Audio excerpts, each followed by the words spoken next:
Eh bien, parlons-en justement du taux. Le taux d'emprunt, c'est vraiment une chose qui va aussi jouer sur ta capacité d'emprunt. Plus le taux auquel tu empruntes est haut, plus ta capacité d'emprunt sera basse. Je te donne un exemple. Tu vas prendre quelqu'un qui gagne toujours 2000 € par mois. On va rester sur ça, comme ça va être beaucoup plus simple pour tout le monde. Quelqu'un qui gagne 2000 € par mois, quand le taux est de 3,84 comme tu le vois sur cette vidéo, il peut emprunter 134 864 €. Ça veut dire que tu gagnes 2000 €, la banque te prête 134 864 €. Ça veut dire que tu peux acheter un bien à ce prix-là. Par contre, attention, ça c'est tout ce que la banque te prête. Il y a aussi les frais de notaire dedans. Donc fais attention, les frais de notaire, ça représente entre 7 et 9% dans l'achat d'un bien. Tu n'as pas vraiment la capacité d'acheter un appartement à ce prix-là. Tu peux acheter un appartement un peu en dessous si tu dois en plus rajouter les frais de notaire si tu n'as pas d'apport.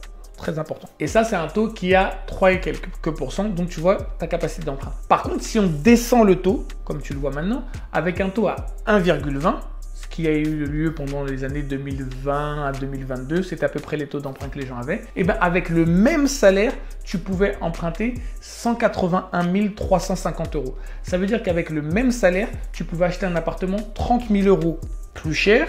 Mais ce n'est pas le fait que tu puisses acheter un appartement 30 000 € plus cher le plus important. C'est que tu avais la même mensualité.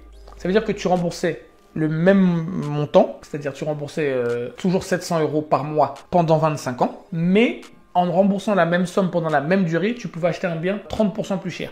Donc ça, c'était vraiment une très très bonne affaire. C'est pour ça que plus les taux sont bas, plus tu peux avoir une grosse capacité d'emprunt sans pour cela te ruiner. Mais attention, ça ne veut pas dire qu'il ne faut pas acheter quand les taux sont hauts. Je sais que c'est très difficile à comprendre parce qu'on va de gauche à droite, mais c'est vraiment important que tu comprennes tout ça. Pourquoi ça ne veut pas dire ça? Parce que déjà, tu peux acheter avec un taux qui est plus haut et racheter ton crédit plus tard. Ça veut dire qu'aujourd'hui, les taux sont aux alentours de 3,80. Tu peux acheter un bien immobilier aujourd'hui et si les taux descendent, bah, tu pourras racheter ton crédit et payer beaucoup moins plus tard. Donc c'est pour ça qu'il ne faut pas se dire je n'achète pas parce que les taux sont hauts. Pas du tout, ne fais pas cette erreur-là. Si tu trouves une bonne affaire maintenant, prends-la parce que tu pourras racheter ton crédit. Donc le plus important, c'est d'acheter en trouvant un bon prix. C'est vraiment ça, trouve une bonne affaire maintenant. Et en plus, il faut savoir une autre chose, c'est que quand les taux sont bas, en général, l'immobilier est plus cher. Parce que les vendeurs savent que les gens ont une plus grosse capacité d'emprunt. Donc, c'est vraiment pas des choses sur lesquelles tu dois t'arrêter, mais c'est des choses sur lesquelles tu dois savoir pour faire une bonne affaire. Une autre chose que les taux qui vont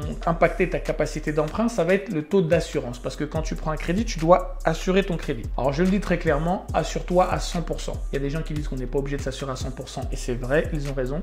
Mais assure-toi toujours à 100% et encore plus quand vous êtes en couple. Pourquoi? Parce que si je suis marié avec une femme et qu'on achète un appartement et au bout de 8 mois, je meurs, si on est assuré à 100%, le crédit c'est terminé, la maison revient totalement gratuitement à ma femme. Et vice versa, c'est ma femme qui meurt, la maison me revient totalement gratuitement. Donc ça peut permettre de mettre ton épouse ou ton époux à l'abri, surtout si vous avez des enfants. Donc c'est pour ça, assurez-vous à 100%, c'est vraiment très important. Autre chose, l'assurance, le prix n'est pas fixe.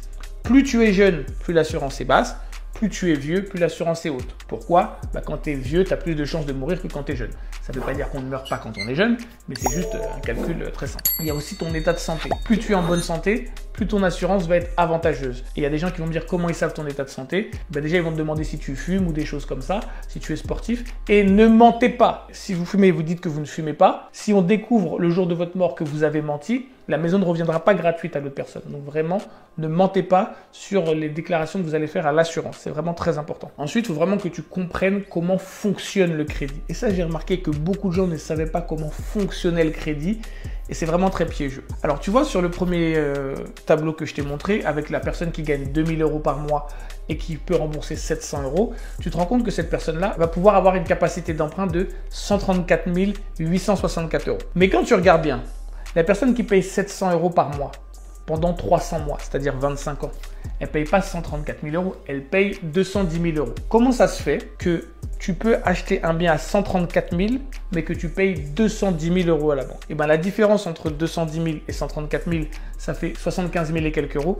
Et bien ça, c'est les intérêts que tu vas devoir payer à la banque. Et les intérêts sont calculés d'une manière très simple. Là, on a un taux de 3,84. Et bien ça veut dire que sur la première année, tu dois rembourser 134 864 64 euros. Donc tu vas rembourser une partie et tu vas payer 3,84% d'intérêt sur ce prix. Donc quand tu vas rembourser, et ben forcément tu auras remboursé un petit peu de ton crédit. Donc tu vas plus, je donne un chiffre au hasard, tu vas plus rembourser 134 864, on va dire tu vas rembourser 130 000. Et ben là ils vont calculer 3,84 de 130 000. Et après, l'année d'après, ensuite, tu vas rembourser, il te restera 125 000 à rembourser. Donc, ils vont calculer 3,84 de 125 000. Ainsi de suite, ainsi de suite, ainsi de suite. Chaque année, tu vas payer 3,84% du montant que tu as emprunté. Et c'est ça qui fait les 75 000 que la banque gagne au final. Donc, beaucoup de gens se disent, j'emprunte 100 000 euros à un taux de 5%, ça me fait 5 000 euros à rembourser. Non, ça te fait 5 000 euros la première année, 4 900 et quelques euros la deuxième année, 4 800 et quelques euros la troisième année, ainsi de suite, ainsi de suite, ainsi de suite. C'est vraiment comme ça que fonctionne le crédit. C'est vraiment pour que tu comprennes exactement là où tu mets les pieds.